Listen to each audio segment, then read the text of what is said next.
Bonjour à tous et bienvenue dans ce nouvel épisode de Vivez la Vendée. Aujourd'hui on se trouve à Chapelle-Palluau qui est à 30 minutes de La Roche-sur-Yon. Bonjour Dominique. Bonjour. Tu es donc architecte depuis 40 ans. Exactement. Et ça fait une dizaine d'années que tu t'es lancé dans la conception de maisons autonomes, quasiment autonomes. Tout à fait. Donc c'est une idée qui m'est venue avec un client Saint-Nazaire. Et de fait, je me suis pris au jeu et je continue tous les jours à faire la promotion de ce type de maison qui est vraiment, vraiment formidable. Ça fait qu'une dizaine d'années que tu t'es intéressé à ce projet-là ? Ah non, je fais des maisons solaires passives aussi depuis 40 ans, mais aller jusqu'au bout des idées de l'autonomie, donc en eau, en électricité, chauffage, eau chaude, donc ça a des conséquences différentes. Enfin, voilà, il faut penser la maison dans les moindres détails, optimiser au maximum les choses. Donc la maison est ronde, enfin, la conception s'explique par plusieurs facteurs en fait. Voilà, donc, mais oui, tout à fait, c'est une sacrée folie. Qu'est-ce que ça veut dire quand on dit on fabrique, on vit dans une maison 100% quasiment à 100% autonome ? Eh bien, on est heureux parce qu'on n'a pas de facture. Et au-delà de ça, c'est euphorisant de penser que le soleil va nous nourrir en énergie. Comme le soleil nous nourrit avec les légumes, c'est la même chose.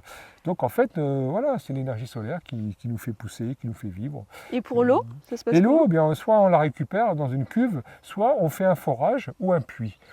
C'est donc un trou dans le sol et on met une pompe, c'est le cas d'ici, donc c'est un forage. Donc, alors il faut bien sûr avoir une nappe phréatique, il y a des conséquences, voilà. Bon. D'accord, bon, on va aller aussi rencontrer le propriétaire maintenant de la maison Voilà. pour avoir son point de vue. Tout à fait. Et puis là, on va essayer de développer un peu ensemble les tenants et les aboutissants autour de ce projet. Tout à fait. Comment il faut faire pour faire refroidir et chauffer la maison en fonction des problèmes liés au réchauffement climatique ? Est-ce que c'est plus complexe pour toi ? Non, là, avec cette idée d'avoir un mur climatisant, c'est très facile. Donc c'est du mural. On ne pourrait pas faire la même chose avec un chauffage au sol, par exemple. Si on avait les tuyaux au sol, là, on les a sur le mur. Donc en fait, si l'eau refroidit le mur, eh bien, le mur va être plus froid. Il va baisser de 25, ou mettons qu'il est à 30 degrés l'été. Il peut faire 30 dehors. Donc en fait, eh bien, il va baisser jusqu'à 16, 17. Et donc on va ressentir ce mur froid parce que c'est des échanges entre le corps et les parois. Est-ce qu'on peut parler aussi de l'aspect financier ? Est-ce que c'est accessible à tous ce type de projet-là de maison ? Tout pour que cette maison soit accessible. Donc en fait, le fait de répéter les modèles, j'ai organisé bien sûr chaque détail, j'ai creusé les fournisseurs, en menuiserie par exemple. Voilà. Donc bien sûr, je la rends accessible. Elle n'est pas plus chère qu'une autre maison. Hein. Si vous avez la même maison avec une pompe à chaleur, eh bien vous verrez, ça coûte un certain prix aussi, quoi. Les maisons sont toutes à 2005-3000 € le mètre carré aujourd'hui, avec les nouvelles normes, bien sûr. Hein. Cette maison, je crois qu'elle est arrivée à peu près à 250 000 €, donc en 2020 à l'époque, parce qu'elle a été chiffrée. Voilà. Donc maintenant, il faut compter 300 000. Et on monte très vite à 350, suivant les options, si on veut être entièrement autonome, quoi. Est-ce qu'on peut faire une maison avec un budget très serré ? Ah oui, bien sûr. Une maison comme celle qu'on voit derrière vous ? Non, il faudra faire une taille toute petite. Oui, mais ça c'est possible, ça vous est jamais arrivé ? J'ai fait, dans la gamme de ces maisons-là, j'ai fait 5 tailles. On termine par la mini. Après, bon, j'ai pas fait la toute petite, hein. Elle s'appellerait dernière demeure, hein. Vous voyez ce que je veux dire, ce serait une pièce en bois. Donc, bonjour Anthony, toi tu es donc le propriétaire des lieux depuis maintenant 3 ans. Déjà, comment ça se passe ? Est-ce que tu es heureux, satisfait du résultat, de la vie dans cette maison 100% autonome ? Bonjour, oui, on est carrément heureux, toute notre famille, avec ma femme et mes 5 enfants. Notre souhait, c'était de réaliser une maison en bois, à la base. Et on a pris le temps de chercher, faire des salons, enfin voilà, se renseigner sur différents types de maisons. De la madrier, de l'ossature, du rondin, enfin vraiment de tout, quoi. Et du coup, on est tombé sur un article sur ce type de maison-là. On a contacté Dominique et là, il y a vraiment une belle rencontre humaine. Et du coup, on a pu aller en visiter une en construction.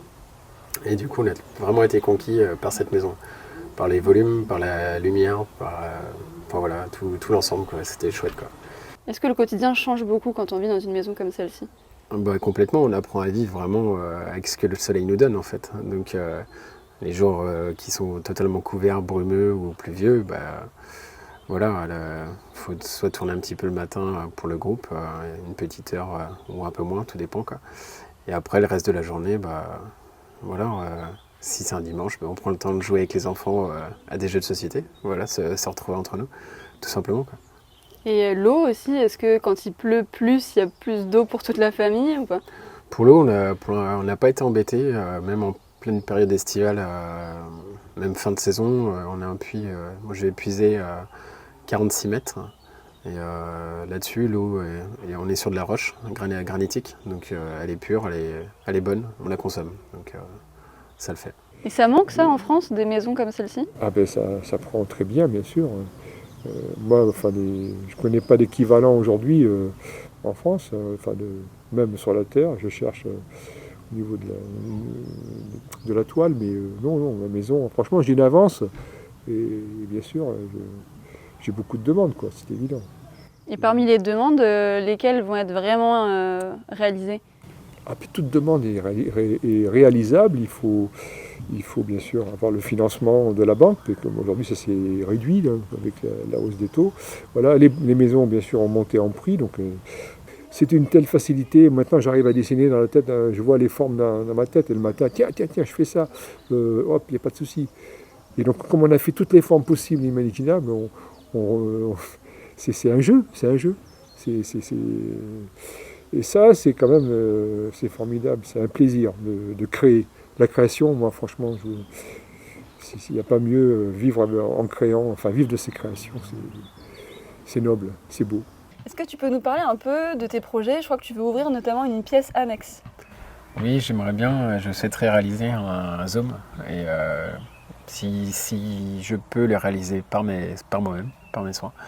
Parce que comme dans la maison, c'est la même chose, j'en ai réalisé pas mal.